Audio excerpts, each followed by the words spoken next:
The March 22nd, 2021 regular Wasilla City Council meeting is called to order. The time is 6 p.m. Before we begin, council, please put away cell phones. If you have personal business to attend to during the meeting, please move for a recess. Please state your name when making a motion. Also, wait until the chair recognizes you, then direct your question through the chair. Madam Clerk, please call the roll. Thank you, Madam Mayor. Councilmember Rausa. Here. Councilmember Johnson. Here. Councilmember Burney. Here. Councilmember Velock. Here. Councilmember Brown. Here. Councilmember Harvey. Here. You do have a quorum, Madam Mayor, with Councilmembers Rausa, Johnson, Burney, Velock, and Brown participating in person. Councilmember Harvey is telephonic. We don't have a city attorney this evening with us, either on the phone or in person. But if at any point during the meeting we feel like we need a city attorney here, we can give her a call and she'll connect telephonically. And then also, Madam Mayor, if everybody would note, we have moved our flags for the Pledge of Allegiance. Thank you. Please stand for the Pledge of Allegiance. And Mr. Brown, would you lead us? I pledge allegiance to the flag of the United States of America and to the republic for which it stands, one nation, under God, indivisible, with liberty and justice for all.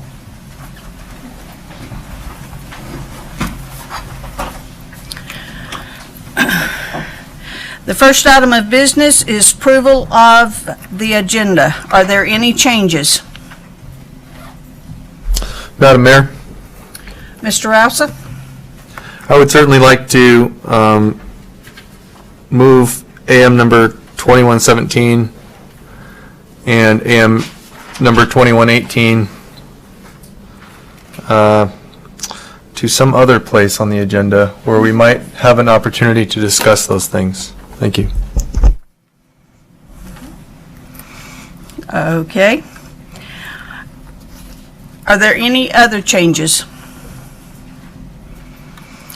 Hearing none, the agenda is approved as amended. Next on the agenda is special orders of the day. We have with us tonight a representative from Wasilla High School. Would you please come forward and state your name?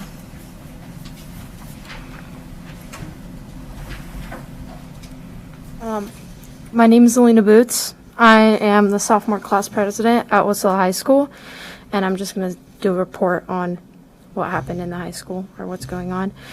It's going to be a little longer than usual because we missed the past two meetings due to reasons. In January, we lost a fellow student, Timothy Kulikevich, a senior at Wasilla High School, and February we were not able to attend due to our extended building closure. I'm here to share some of the pretty awesome and interesting accomplishments Wasilla has done in these past months. Before spring break, our leadership put on a virtual assembly, and we had a school spirit week, and it worked according to plan and worked perfectly. Our spring sports are coming up. Tryouts were today for baseball, softball, soccer, and track. While on the topic of sports, our boys basketball team placed second in our regions and are moving on to state, which Wasilla High School is going to be hosting the states for the upcoming 2 weekends. Our school has been doing super good on mask regulations and COVID rules. We have full classrooms and not a lot of positive cases. We're glad we are able to attend the in-person learning, and have these activities go on for after school. Thank you so much for your time. Hope you have a great afternoon. Does the council have any comments or questions for? Well, I've always said it, when I see it, I'm going to bring it up, and I'm just appreciative of all the representatives that come out of Wasilla High School. I just think you guys show great leadership, and there seems to be a long lineage of young leaders coming out of Wasilla High, and it makes me really proud of you guys. So thank you for that presentation. Thank you. Thank you. Okay, the next on the agenda is the mayoral proclamation recognizing Education and Sharing Day. City of Wasilla Proclamation recognizing Education and Sharing Day. Whereas excellence in education is vital to the success of our nation and our city, and in the great city of Wasilla, we seek the betterment of our citizens and look to instill each child and adolescent with a good education. And whereas by preparing our students for the responsibilities and opportunities of the future, education develops the intellect through lessons in literacy, math, and science. And whereas one shining example for all people of what education ought to be was provided by the Rabbi Munishan Schneerson, a global spiritual leader who dedicated his life to the betterment of humankind, a tireless advocate for youth around the world. The Rabbi emphasized the importance of education and good character and instilled the hope for a brighter future into the lives of countless people in America and across the globe. And whereas the Rebbe taught that education in general should not be limited to the acquisition of knowledge and preparation for a career, or in common parlance, to make a better living, we must think in terms of a better life for society as a whole. And whereas the educational system must also focus on building character by emphasizing the cultivation of universal moral and ethical values that are the bedrock of society from the dawn of civilization.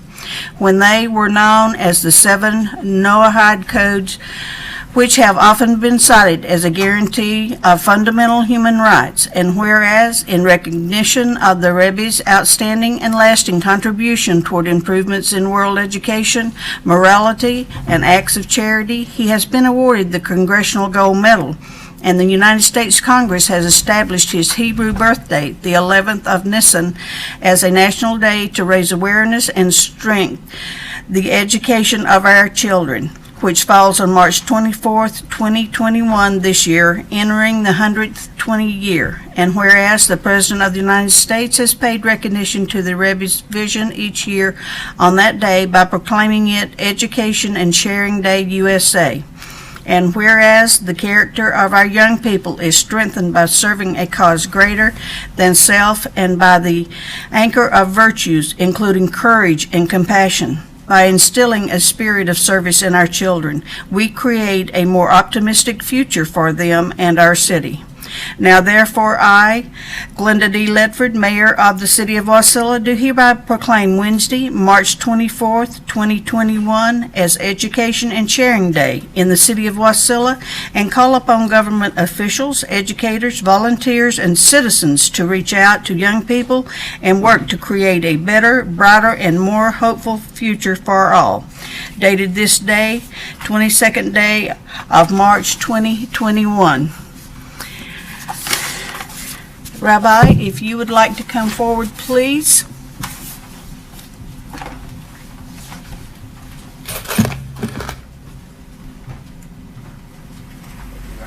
You worked quite well. Appreciate it. Sorry that I made it late. That's okay. Look at Sarah. It's nice to take it off for the picture. You can take it off. Yeah. And please feel free to send to you. Thank you.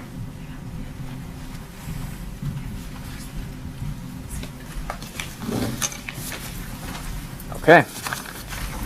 So thank you, everyone, and good evening. Honorable Mayor Ledford, thank you for your tremendous work that you do on behalf of our city, and for your time and attention to proclaiming Education and Sharing Day in the City of Wasilla.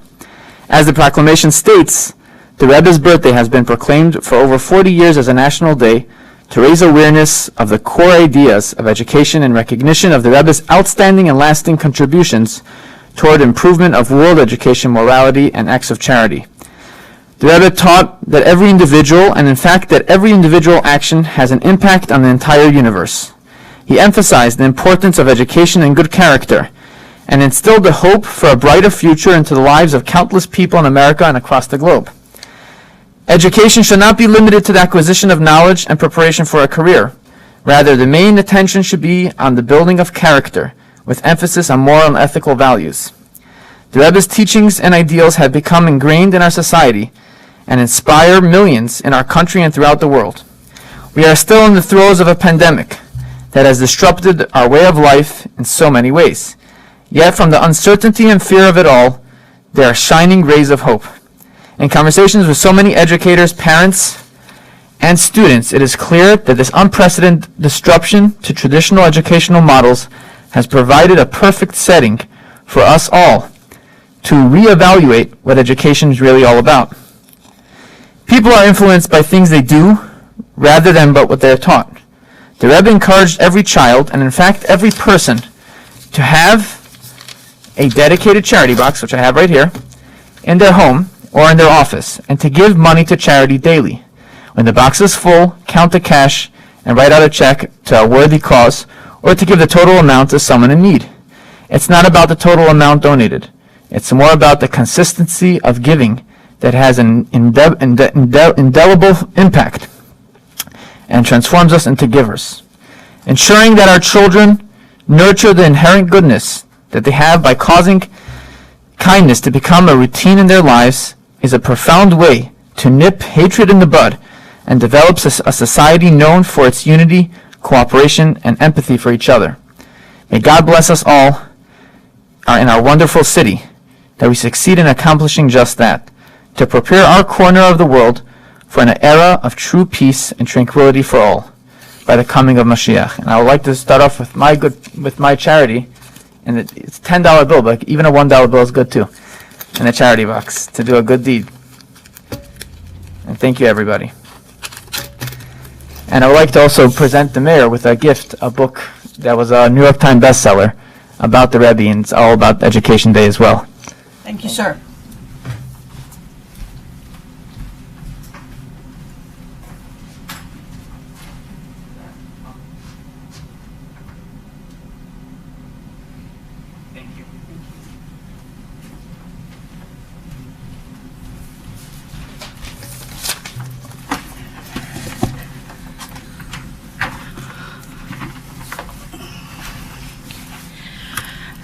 Next on the agenda is Commission and Agencies Report. Ms. Clapperidge, followed by Mr. Giddings.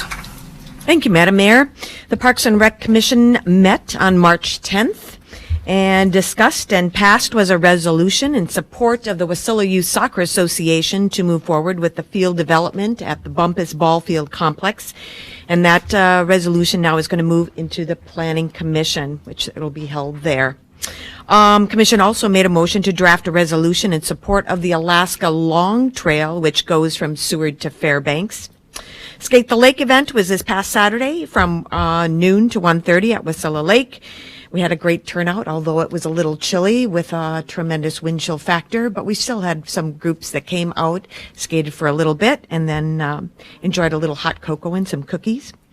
The Learn to Skate Spring Ice Show is going to be this March 27th from 1 to 3 p.m. and the theme is skating around the world. So be sure to check out what our young people have been up to in their classes, and also we'll have some soloists doing some great performances. The Menard skate team did very, very well in their competition, and they'll be skating to some of those solos and performances that they had. Also that morning, the Menard Center will be the venue for the Governor's Prayer Breakfast. And some more exciting news for this coming summer is the Music in the Park dates have been set for Friday nights on June 4th, 11th, the 18th, and the 25th. The 4th of July events will resume this year with the parade, the Mayor's Picnic, and fireworks, which we're really thrilled about. Summerfest will resume with concerts, a car show, vendors, and we're waiting confirmation of the amusements. 2021 Arbor Days is scheduled May 17th. And we're currently looking into the details of having an Arbor Day 5K walk run set for Newcomb Park and ending at the Menard Sports Center. Cleanup Days has been set for May 3rd through the 8th. And the city is also applying for a recreational trails program grant for Lake Lucille Park. And that's pretty much it. Okay, thank you. Does the council have any questions for Ms. Clapperidge? Hearing none, Mr. Giddings. Thank you, Madam Mayor. Previous Planning Commission meeting, they approved a permit for a 107-room hotel at the Shops at Sun Mountain, so that's pretty exciting for our town. The next meeting will be, for the regular meeting of the Planning Commission, will be April 27th, and that agenda is still being set. Okay. The air show meeting, they continue to meet. They're pushing 3 fronts. One is fundraising. 2 is putting the team together. They got a massive flow chart about who they need on day of and who's going to do what tasks. Dr. Martin has a ton of volunteers, so that's a big help this year. He's got access to a lot of folks. The more the better out there organizing that, keeping chaos in check. And lastly are the events, dialing in the events. So yeah, they're going to be meeting. They're meeting twice a month now, and that'll go to once a week as they get closer to the event. Okay. Are there any questions from the council? Mr. Burney? I've been asked a couple times, Madam Mayor, I was hoping I could get an answer tonight on what the status is of the church there across from Sears there, right adjacent to Sears at the top of the hill. If you have any update on construction progress, what the holdup is. No, I sure don't. They're just plugging along at whatever pace they have. I mean, they do have a permit. Yeah. Yeah, it's just plugging along slowly. The few comments I heard were just, it's kind of an eyesore coming into town. I mean, it's one thing if they were in the middle of a project and they're moving forward, but it's just been kind of sitting there. So if there's no answer, I guess there's no answer. But if we can find out what's going on over there, We can make some inquiries, yes. I'd appreciate that. Thank you. Thank you. Through the mayor. Mr. Rausa? Thank you. Mr. Burney, I certainly know what's going on up there just because I do, but don't need to discuss that here and now. Probably, I don't. Yeah. So I had some comments for on the 107-room hotel that was permitted at the Shops at Sun Mountain. I'm curious, what did the city give up in order to permit that? I know there were some variances, or there was a variance, I think. Maybe it was a height, building height. So that's my first question. The other question is, it's above 50 rooms, so is there a new liquor license that goes along with that? My understanding is yes, they're going to be eligible for a new liquor license. There was 2 variances, one for the height of the building, and 2 was for a sign on the building up near the top, which is their standard franchise Home 2. So it wasn't out of place. It was normal for that building. That was the other variance. In your experience, you've been at the city quite a while, I think, right? Yes, sir. Is this inconsistent with any previous decisions that were made for other property owners wanting to build hotels in the city? No, the one thing that has changed over the years is the height restriction. So that used to be 35 feet, and now I forget when that occurred. I think it was under Vern Ruprecht's tenure. That was amended to allow for various heights of buildings, obviously subject to fire marshal approval and other things, view shed. So that was mentioned at that meeting. So I mean, this is new ground for us. It's a big deal. 50-foot building, 50-foot tall, 54-foot tall building. Thank you. Is there any other questions? Hearing none, thank you, Mr. Giddings. Madam Clerk, please read the title of the first ordinance. Thank you. Our first ordinance for public hearing this evening is ordinance serial number 2105. That's amending the fiscal year 2021 budget by appropriating $315,000 from the Water Fund balance for the Spruce Avenue Well House upgrade project. Okay. The public hearing on ordinance serial number 2105 is open. Anyone who would like to testify, please come forward and begin by stating your first and last name.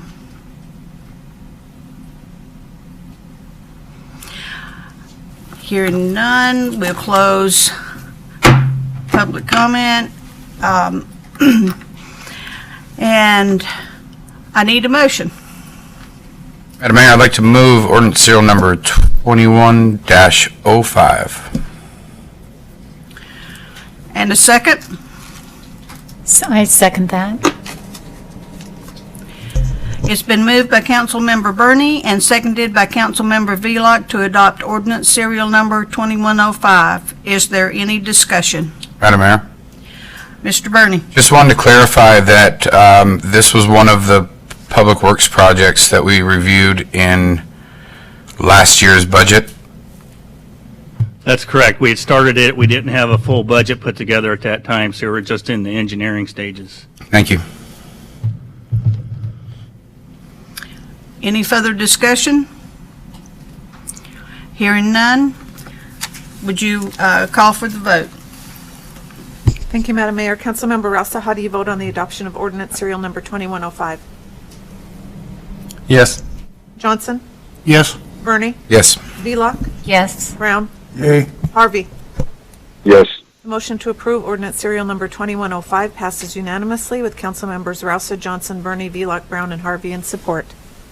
Thank you. The next public hearing is on ordinance serial number 2106. Madam Clerk, please read the title of the ordinance. Thank you. That's amending the fiscal year 2021 budget by appropriating $20,500 from the general fund balance for the Planning Department legal services through June 30th, 2021. The public hearing on ordinance serial number 2106 is open. Would anyone in the audience like to testify? Seeing none, I need a motion. Madam Mayor, I'd like to move ordinance serial number 2106. And a second? Councilman Brown, second it. It has been moved by Councilmember Burney and seconded by Councilmember Brown to adopt ordinance serial number 2106. Is there any discussion? Madam Mayor? Mr. Johnson? So is what we're doing is we're actually increasing the budget from the planned amount by 10,000 for the way that I'm reading this particular ordinance. Is there a specific reason why or why we ran into the deficit? Just a quick explanation is all that's would be needed, I believe. Mr. Giddings? Yes, sir. So we've had one of our cases has gotten into the court system. So that's we didn't plan on that. And that's what's driving the cost up this year. And we don't expect to hold this for the next budget cycle.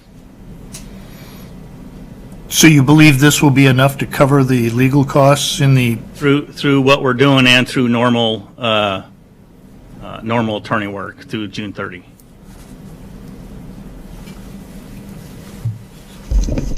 Okay, is there any further discussion? Hearing none, Madam Clerk? Thank you. This is on the adoption of ordinance serial number 2106. Councilmember Johnson, how do you vote? Yes. Burney? Yes. Velock? Yes. Brown? Yay. Harvey? Yes. Rausa? Yes. The motion to approve ordinance serial number 2106 passes unanimously with Councilmembers Rausa, Johnson, Burney, Velock, Brown, and Harvey in support. Okay, persons to be heard, 3 minutes per person. And the first is Mr. Tom Stearns.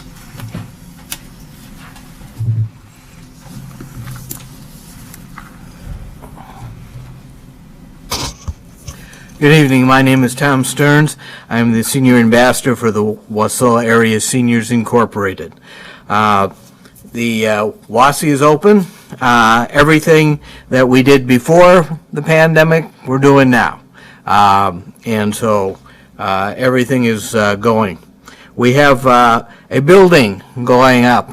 If you are traveling down the Connect Goose Bay Road and you look to your right, you'll see a building coming up, and that's ours. It'll be ready for occupancy in late October of 2021. And there will be no Willow House 2 this year. On the 13th of April at 12:45, we have our quarterly WASI business meeting. We'd invite you all to come to that, any of you that are available at that time. You'll get to hear what's going on at WASI and why the things that we're doing we think are important. And then our Miles for Meals. Now don't forget, Miles for Meals is in June. I know this is only, March, but you got to think ahead. Okay, so please plan to participate in this year's Miles for Meals fundraising event. This event raises funds to help feed seniors in the Wasilla area and beyond. Consider being a part, more to follow. And then our nutrition services. We typically serve 35 seniors in our Wasilla dining room, about 10 in the Mid-Valley Center, and 40 seniors who stop for a takeaway meals. We serve about 270 meals on wheels.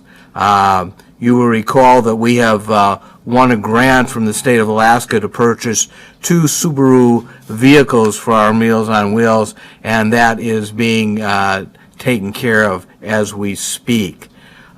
We thank you all for the CARES Act money that we have received, and we also have received a grant from the Matsu Health Foundation to replace the dining room floor.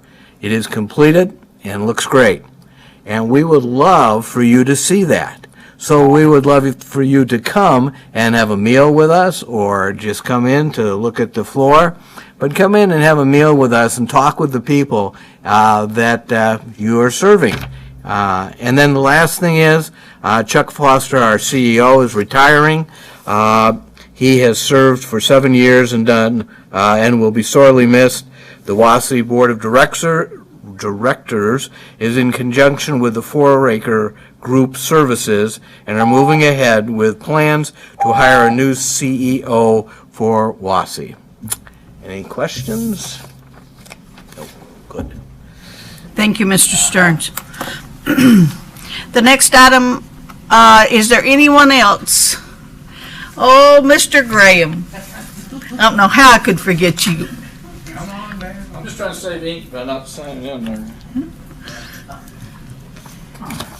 Good evening, Madam Mayor, members of the council. My name is Stu Graham. I'm a proud resident of the city of Wasilla. First, to Mr. Bernie and Ms. Velox, great to see you guys here again. Hopefully that means that COVID is almost behind us, and we'll see much more of you. So welcome back. It's great to have you here. I just wanted to comment real quickly today about the city paving project, the document that was put out regarding that.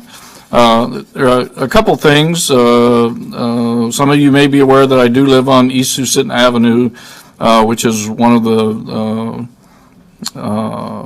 projects, for the 2021. The road in front of my place is paved. The East Susitna Avenue that they're talking about is the new road that was cut in last summer, which will serve going to the depot, which was moved. And I just want to make sure that that stays on the 2021 list, because next year there'll be tourist buses will be going to the new depot location, to service the train station.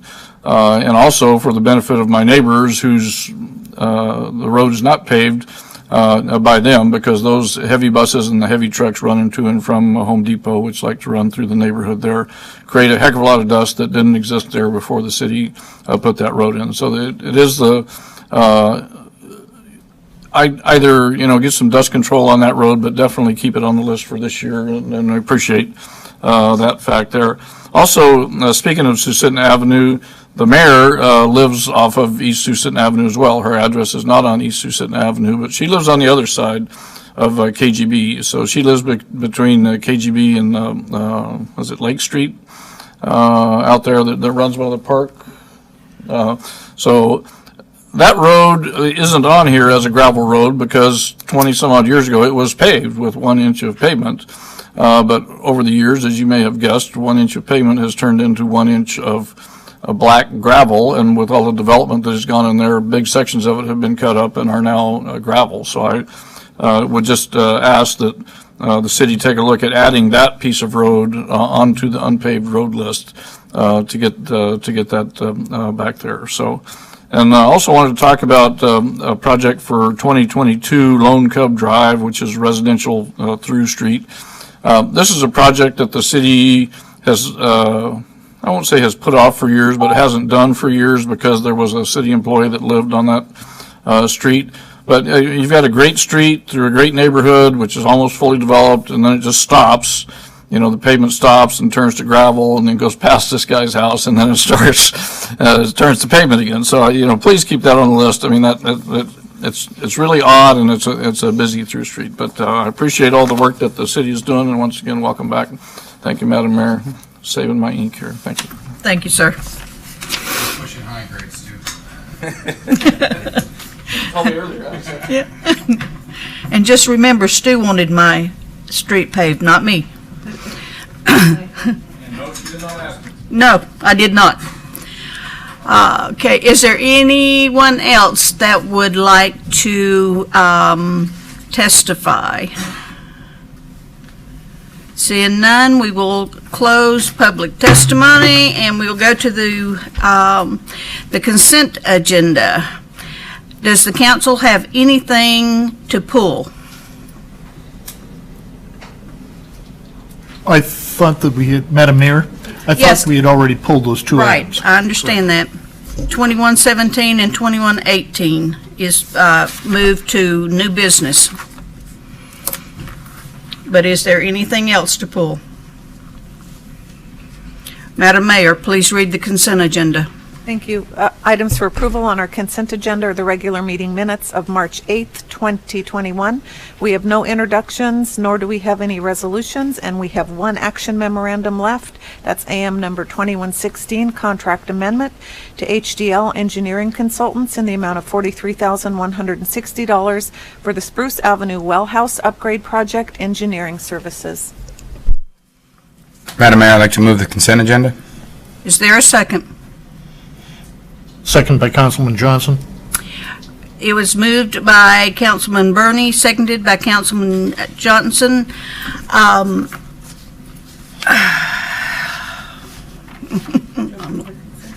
Yes. Any objections? Hearing none, it is approved as read into the record. There is no unfinished business this evening. We are on to new business, and Madam Clerk, would you read the 2117 into the record? Sure, and just a point of information, Madam Mayor, item 10.1, I assume you have no new updates? Oh, no, there is no new updates on COVID. Sorry. So we'll move then, which would be item 10.2 is AM number 2117, authorizing the mayor of Wasilla as a pre-MPO policy board member for the Mat-Su Valley. I'm sorry, Madam Mayor, just point of order, please. I would like to request to go into committee as a whole just to get an update from finance on where we're at. So I'm going to request we move into committee of a whole Okay. for item 10.1. To 10.1. Okay, is there a motion to move into the committee of the whole? I think I just made that Okay. motion. Is there a second? I second that. The motion has been made by Mr. Burney, seconded by Ms. Vlock. And is there any objections? Hearing none, we are in the committee of the whole. Mr. Burney. I don't mean to extend anything here. I just would like to, and I think the other council members might appreciate just an update from finance on where we're at. Mr. Tankersley. Absolutely. Through the mayor to council, as you know, we've completed phase 5 for PPE on Friday. Interestingly enough, I actually jumped on the radio, I believe, on Thursday, and late Friday afternoon, I don't believe it. 16 applications showed up. So that was actually good to see. But in any case, as of Friday, not counting those new applications, 138,000, a little over 138,000 has been given out. That is the actually the fourth largest, I guess it is. If the 16 applications come in, it could probably be one of the higher paid phases on PPE. That being said, of the second tier funding that we received, we've spent 46% of that funding. We've got about $2.8 million left of that funding remaining. Once we, as just a reminder, as we crest the 80% mark, we'll ask for the third rung of funding to come in. In total, we've spent a little over $10.6 million thus far of CARES Act funding. So, Madam Mayor, I know we've sat here for many a months, going through how we're going to get it dispersed, who's going to get approved, and finance, I think, has done an outstanding job of trying to get the word out and get as many people in as possible. Are we going to get to a point where we say we just can't spend it all? We will, if that time comes, it'll probably be December 31st of 21. Okay. We will hold this money as long as we can and until we are completely closed out at that time. As you know, even though December 31st is going to come, finance is still going to take us 30, 60 days to wrap it all up, and if there is funding available, or funding unspent, that money has to go back and under a certain time period and different things like that. So it won't be inside 21. It'll be like December 31st or thereafter. I just think for everybody's benefit, just so you know, what a great feather in the cap for this community to be able to say, we didn't need it Wasilla was insulated through some downturns, through a pandemic, and we just sailed. I wouldn't say sailed through it, but we did well as a community, and we just all need to be proud that we're part of this community. I just think that Wasilla held firm and held strong, and we just did well. So I'm pretty proud of that. I think we all should be. So. Is there anything further in the committee of the whole? Madam Mayor, I'd like to exit committee as a whole. Is there a second? Second. Councilman Burney has made the motion, and Councilman Velock seconded to exit the committee of the whole. Is there any objections? Hearing none, we are out of the committee of the whole. Moving on to AM 21-17. Madam Clerk. Authorizing the mayor of Wasilla as a pre-MPO policy board member for the Mat-Su Valley. Mr. Rausa, you pull these. Noted, yes. I'd like to hear a bit about this, really. We need a motion to approve before we can discuss. Mayor, I'd like to make a motion to approve action memorandum number 21-17. Is there a second? Councilman Brown, second. The motion's been made by Councilman Burney and seconded by Councilman Brown to approve AM 2117. Is there any objections? Hearing none? Did you want discussion? Yes. It is open for discussion. Madam Mayor, yeah, it looks pretty neat. I don't know much about it. I was wondering if somebody could, there's a really nice, really nice read in here, nice little PowerPoint presentation that you only see if you look, of course, but I just wanted to know what your opinion is of the significance of this, what it means for the city, etc., the things that aren't in the PowerPoint, I guess, and where this comes from, where it goes, where it leads, what the meaning and purpose is mainly. Thank you. Mr. Giddings. Thank you, through the mayor. So we have two federal programs coming our way because of the census. This is one of them. The other one is stormwater. We haven't been contacted about stormwater yet, but we're going to have an area-wide stormwater where we're going to have similar partners with DOT, the railroad, the borough, and the cities. But this one has to do with spending transportation dollars. Federal Highway Administration designates this program once you hit a certain census, and we believe that's coming soon. The borough got ahead of this a little bit, got some early funding from DOT to hire a consultant to start looking into this. We began meeting, I believe it was last November. A steering committee was formed. I'm on that steering committee. My counterparts from the other agencies are on there.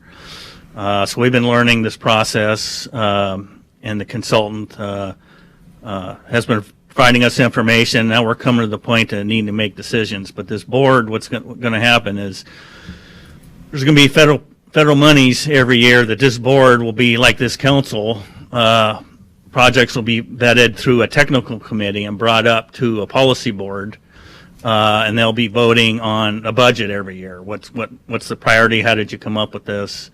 And so instead of right now, that's happening in Juneau with some of these federal dollars that are spent in our region. This is going to give more local input. Right now, we've come for a community of our size, 100,000 population. The magic number is like 9 on this policy board. And then there'll be another technical board, and then there'll be a whole public participation plan ahead of all of that. So anytime anything gets vetted, there's going to be many opportunities for the public to have input. So right now we're looking at possibly a couple borough people on this board. For instance, it could be the borough manager and one assembly person, one person from City of Palmer, one from Wasilla, one from the railroad, and some other state agencies, transit, possibly be on there to make up this policy board of 9. So what's in front of you tonight is to designate the mayor as Wasilla's, which is typical for a strong mayor form of government. City of Palmer may elect to put their manager on there versus the mayor, who's more ceremonial. But that's kind of the way these boards flesh out, and it's all to have local control of these federal dollars for doing road projects. Thank you. And how long does is the idea for this to exist into the future beyond Mayor Ledford's term? When we talk about appointing the mayor of the city of Wasilla, does that carry over to the next mayor's term, whoever that may be in the future? Yes, sir, through the mayor. That's correct. So right now you've had two of these organizations that have been going on for a long time, Fairbanks and Anchorage. We're going to be the third in Alaska. And you're right, it's by position, and it's going to go forward indefinitely. We don't see our population going backwards. So this secures our city's position, the elected position of the mayor, whoever it may be at the time, to have a place on this policy board. Is that the idea? That's correct. Okay, that's excellent. Thank you. Is there any further discussion? Hearing none. Madam Clerk. Thank you. If the council then is ready to vote on the adoption of AM number 2117, Councilmember Burney? Yes. Velock? Yes. Brown? Yes. Harvey? Yes. Rausa? Yes. Johnson? Yes. The motion to approve AM number 2117 passes unanimously with council members Rausa, Johnson, Burney, Velock, Brown, and Harvey in support. Thank you. AM 2118. Madam Clerk, would you please read it in the record? Thank you. Authorizing the city's road paving program for fiscal year 2022. Do I hear a motion? So moved by Councilman Johnson. A second? Second. It's been moved by Councilman Johnson, seconded by Councilman Burney. Is there any objection? Hearing none, it's open for discussion. Madam Mayor, I had some questions about how this list of priorities was developed. Mr. Graham hit on it a little bit, and I just wanted to point out a few things that I noticed on here that for me were a little bit out of order. First one is West Riley Avenue. It's a mile long, over a mile .09, and I have some doubts about how often it's actually traveled. So I'm wondering how the traffic count was developed, or how, how this list was developed. I think that a mile of pavement could take care of several other streets, like Lone Cub. Lone Cub was actually one of the ones that, in my view, came to front of my mind when I was just reading through this list. Like, wow, really? That's not at the top? Because, and it really shocks me to see it behind Riley Avenue, which I know is a city project, and it's something that the city's proud of. It's a nice road. It was built really well. The subgrade's perfect. Everything's good there. It's going to be a great road one day. I just don't. How does it become a higher priority than one like Lone Cub that's been neglected for so long? So this is kind of a starting point. It's not an absolute perfect sort of priority list. There's two things that Riley kind of came to the top. One, we have a park on that road, and two, it is a secondary access for people to get to a traffic signal without trying to get on a Connect Goose Bay Road. But yeah, I mean, we're open for making adjustments to this list. In the end, everything's going to get paved. It's just a matter of when. Okay, thank you. And then my other question about this, well, more on that, I suppose. As far as the traffic count goes, I'm reading at the end here, 282. I think when I read before, previous in the document here, it says trips per day. And these are kind of what we're counting on for trips per day for business. And they're based on what is constructed along there. Like you mentioned, the park is at the end of that road, but of course it's accessed by another road, which you also mentioned doesn't have a stoplight. Those are all big problems. Connect Goose Bay, though, is being reconstructed here, and I think that'll probably alleviate some of the pressure exiting onto Connect Goose Bay Road. Not sure about a stoplight being added or anything, but don't want to expand this topic too far. We could go on forever, but I just wonder if these highlighted roads, these four on the top, are these the ones that are slated for pavement under this sort of under this action? That's correct, and so they're listed as 21, but they're all actually going to fall into a bigger group that's fiscal year 22. So we're not going to be able to get pavement down until after July 1, just because we want to get out. We want to do a public notification process. We got to get it bid. We've got some red tape in front of us. We want to hear from these neighbors, from the residents on the street, if they have known problems or issues or objections to being paved or speed humps, so we've got a little bit of legwork. So everything 21 and 22, it's going to be put out to bid, and it'll be ending this year and going into next year, paving for about a calendar year that's following the fiscal year.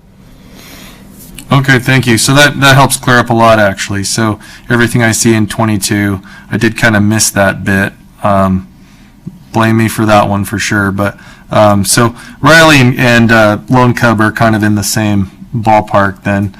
So maybe that was a bad criticism, of course. Another thing I wanted to ask, though, along these lines is, when we develop this list of priorities and we're considering the budget impact of it, I'm sure if you've got so many X amount of dollars, you can only pave so many roads in a year.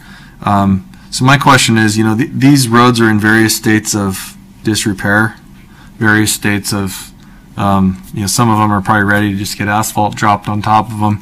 Some of them are like muddy wagon trails. So is that factored in as much as possible, kind of an engineer's estimate, so to speak, prior to getting actual hard bids when you develop these priorities, or these realistic goals with the budget given to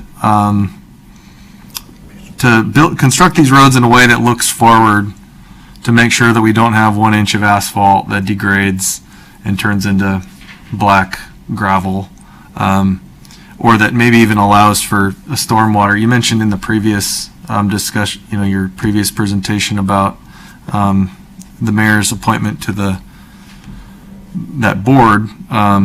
You're talking about stormwater systems and things. Is any of that factored into, from a budget end?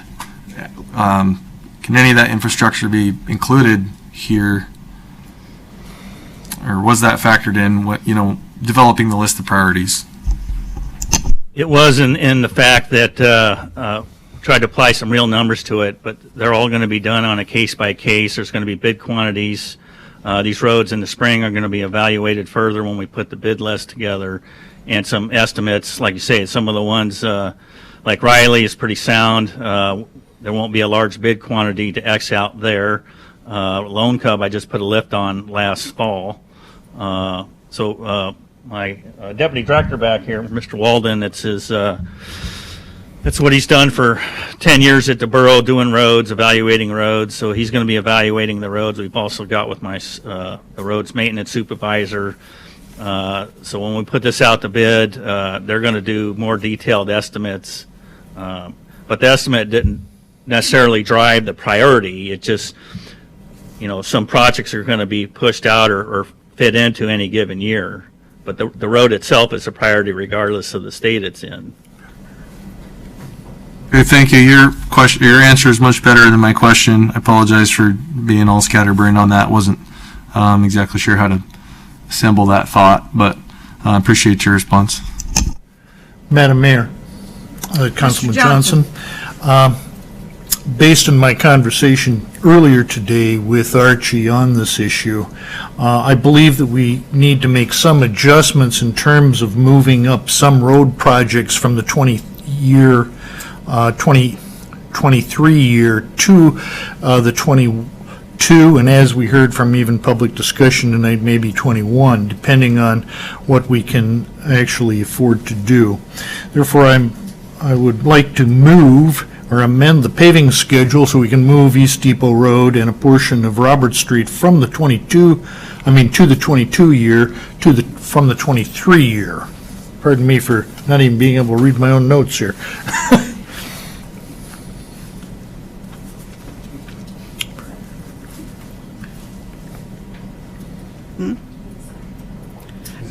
I'll second that for discussion. Okay. Mr. Johnson made the motion, and Mr. Burney seconded, and, okay, Mr. Rausa seconded. If you'd please say your name when you make a motion, then I won't have to go through this. So, Madam Mayor, Madam Clerk. Madam Mayor, point of order, Councilman Brown, wasn't there a motion on the floor already? This is for amendment. Oh, I didn't hear the amendment part. Yes. Okay, when she said I didn't hear the amendment. This is for the amendment to 2118. Okay. Is there any discussion on that? I'd like to ask Mr. Giddings the reasoning behind where it was before. I know that, what's the name of that road? Robert Street. It's a new road. It exceeds the limits of borough road construction standards. I know that much. It doesn't have great geometry. I'm wondering if there's some reason behind the initial placement of this on the agenda. Is there a plan to try to improve it before casting it in stone?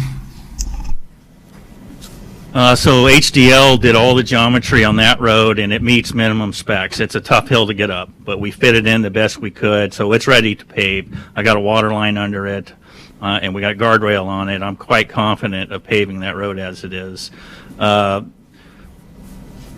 I'm looking at doing in that area is quite a bit of work yet, as far as getting the site ready for the train depot. So I put it off one extra year to make sure I could get the lower part grade everywhere where it needs to be. We're going to still be moving a bunch of gravel in there, but I think we can meet the timeline that the council's looking at here. But yeah, I pushed it off a year because of the work I have going on in the gravel pit.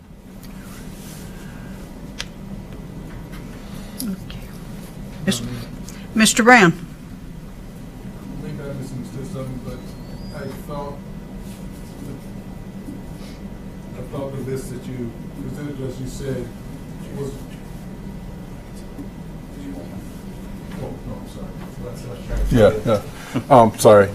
I thought you said that this list was not solid yet. You had to do some assessments, get some feedback from the citizens on these different roads and stuff. So I'm wondering, are we jumping ahead by trying to move something up until you have done some kind of basis assessment on this list before you put it into order? No, so that's two different issues. One, the list is the list, and we can move things around. Two, when we actually go to bid it, we've got to do a closer examination of the material itself and what the neighbors are looking at. So that has to do with the details we put into the bid. Okay. Thank you. One more question for Mr. Giddings. Mr. Rausa. Are there other roads that need to be moved on this priorities list to support the paving of Depot and Roberts? You know, like Mr. Graham mentioned, there's some streets leading to it on the northwest, I guess, of that kind of region or area.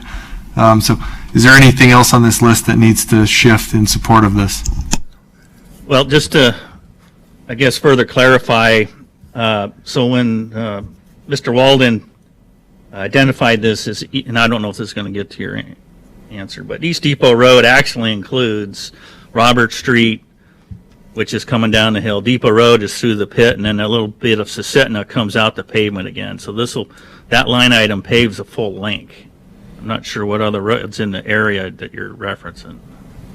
Well, I know, and pardon me, I haven't like memorized the master plan, but you know, we're going 3 different directions with pavement. I'm just wondering, are we just moving this, you know, and paving it? Does it complete, you know, a pavement to pavement connection in all directions? Yes, for that area, yes. Even east? Well, there's no right of way to go east. Okay, not yet, or? Well, that's a landlocked piece of property, and the railroad does not want any traffic going through that old at-grade crossing. So that's why Roberts was built, because there was no way east other than up the hill.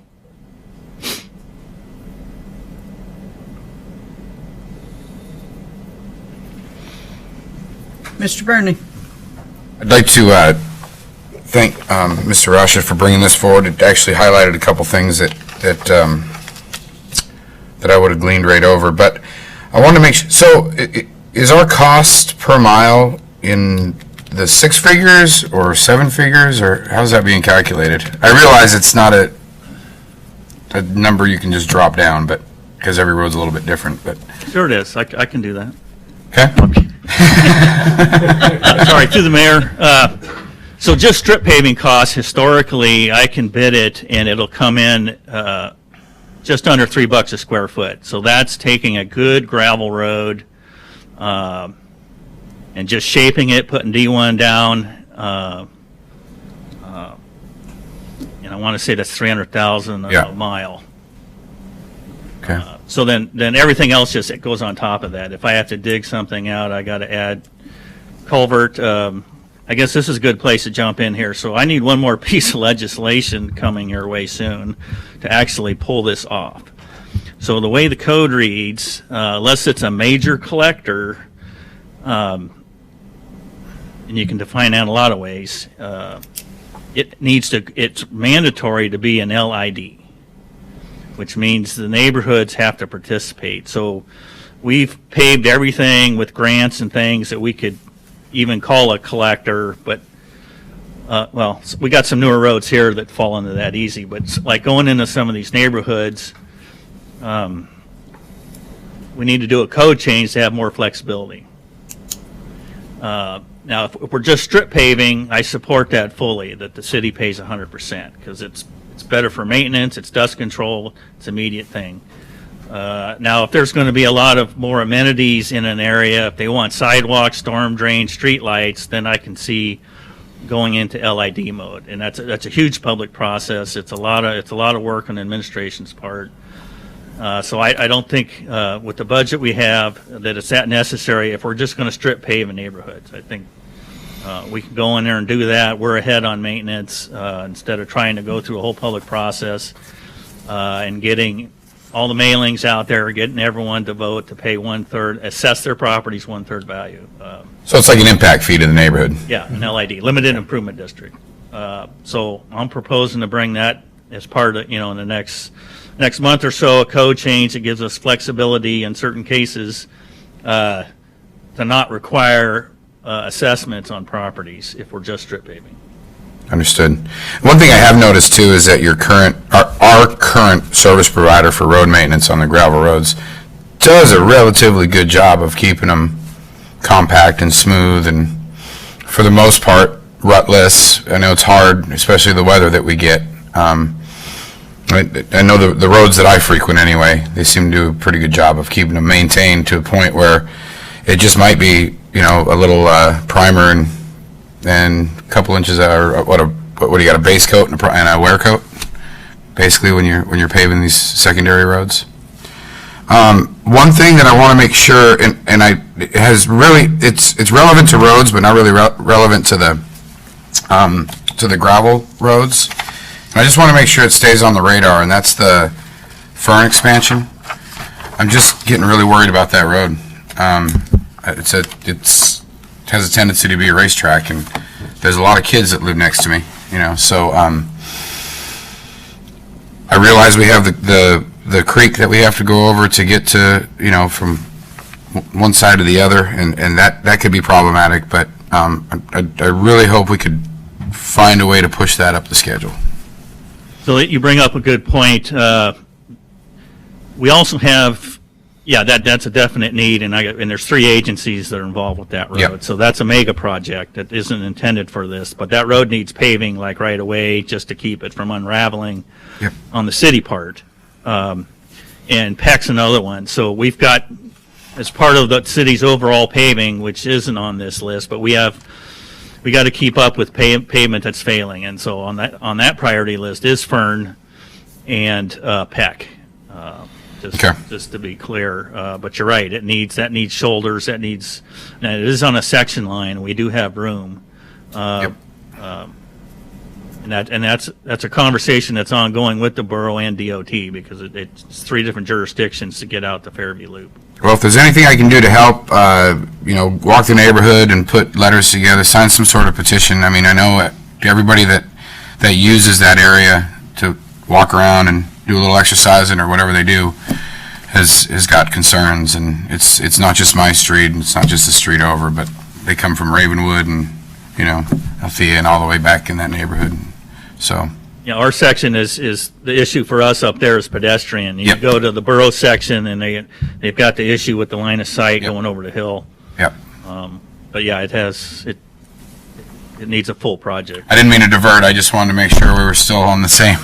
It was still in the picture. So thanks. Thank you, Madam Mayor. Is there any further discussion on the amendment?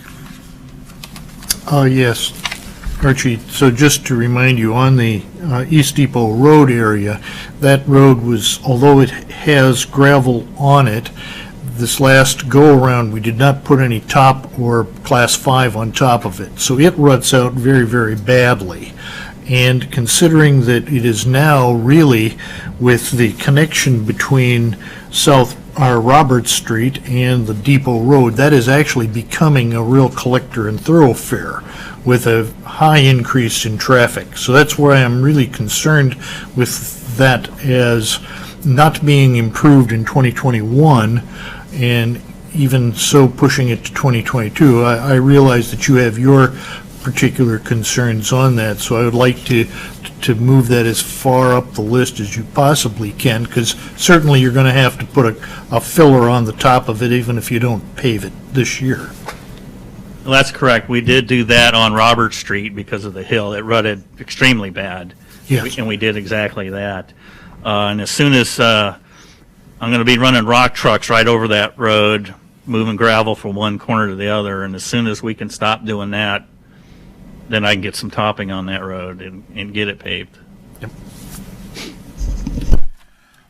Madam Mayor, just one more comment. I just wanted to state for the record, if for nobody's ears, that I would just really love to see these roads be constructed to a very high standard, something that when we look at it, it looks like we're peering into the future, and something that we can imagine using in 20 years, and something that is going to hold up and be durable and resist the massive amounts of growth that we're so blessed with here in the city of Wasilla.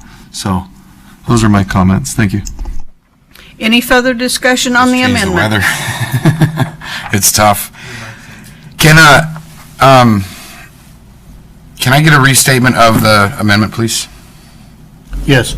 I move to amend the paving schedule of East Depot Road to include the portion of South Robert Street from year 2023 to year 2022. And where would that, okay, so just somewhere in the line item for 2022?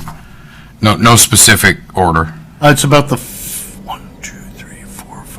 about the 6th or 7th major block down. It's a business collector is East Depot Road, and Robert Street is somewhere else down there, I believe. No, Roberts, I think, was part of Depot, right? Yeah. So it's like the top 1 or 2 of year 23. Right, but you want to move it in 22? Correct. Under Lucille Lake access, above Riley Avenue? Are these in priority? I think that some of the priority issues will be handled by Archie and company, but I just don't want to see it excluded from 2022 or even 21 just because it is on the list of 2023. All right? Fair enough. Any further discussion on the amendment? Hearing none, is there any objections to the amendment? Hearing none, the amendment passes, and now we move to 21-18. And the motion is on the floor, so we will have a roll call vote. Thank you. With no further discussion, then, this is on the approval of AM number 2118 as amended. Final vote, Councilmember Vlock. Yes. Brown? Yes. Harvey? Yes. Rausa? Yes. Johnson? Yes. Bernie? Yes. Motion to approve AM number 2118 as amended passes unanimously with Councilmembers Rausa, Johnson, Bernie, Vlock, Brown, and Harvey in support. Okay, the next item on the agenda is communications. Madam Clerk, please read the title of the IM and minutes under communications. Thank you. It's IM 2104, monthly financial reports for the period ending February 28th, 2021, to include the month-to-date expenditure report and disbursements greater than $10,000. We have 3 sets of minutes: the Parks and Rec Commission meeting minutes from March 10th, 2021, Planning Commission meeting minutes from March 9th, 2021, and Wasilla Airshow Advisory Committee minutes from March 3rd, 2021. These items are presented for informational purposes only. Thank you. We are on to audience comments. Is there anyone present who would like to address the City Council at this time?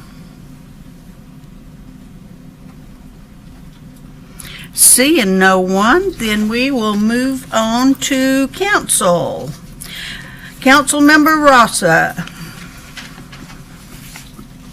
Thank you. Appreciate the discussion on the road paving, AM number 2118. Other than that, appreciate staff's comments, and thanks everybody for being here. Councilmember Brown. Thank you, Mayor. No comments. Councilmember Bernie. No comments, thank you. Councilmember Harvey.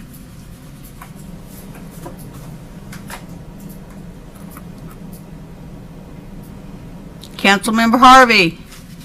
No comments. Sorry, phone was not cooperating. Councilmember Vlock. No comment. Councilmember Johnson. Thank you, Madam Mayor. Just a quick point here. We were talking earlier about COVID-19 and moving forward. I want to encourage everybody to get the word out. The only way that we're really going to get out of COVID-19 is to make sure that we as a community are vaccinated. You can wear masks, that may delay it a little bit, but the only way through is to really get vaccinated. And yes, I have actually been vaccinated. We've made good progress in our numbers. However, I think in the valley, we're probably lagging a little bit behind from what I can see on the website from Anchorage in terms of our percentage. So if you could just get the word out. We want to get past this problem. So let's do our part, and let's actually go out and get vaccinated so that we can end this particular thing. We're never going to eliminate COVID, in my opinion. We're going to live with it forever, but at least we can manage it to the point where it isn't going to be impacting us in our lives on a daily basis. Thank you. Okay, Madam Clerk. Thank you, Madam Mayor. Just thank you to the council. We'll see you here April 12th is our next regular meeting. Okay, thank you. I would like to thank every one of the directors in this city because they keep our city running and they have done an excellent job. Always, no matter what question I have, the council has, we always get an answer. So kudos to the directors. I appreciate the job that you do. And to the council members, I like to see everybody in person, so thank you very much. Mr. Harvey, I hope to see you in person at the next meeting, if your time constraints allows. So thank you very much. And there's no executive session scheduled this evening, and with no further business at hand, this meeting is adjourned at 7:11. James Harvey.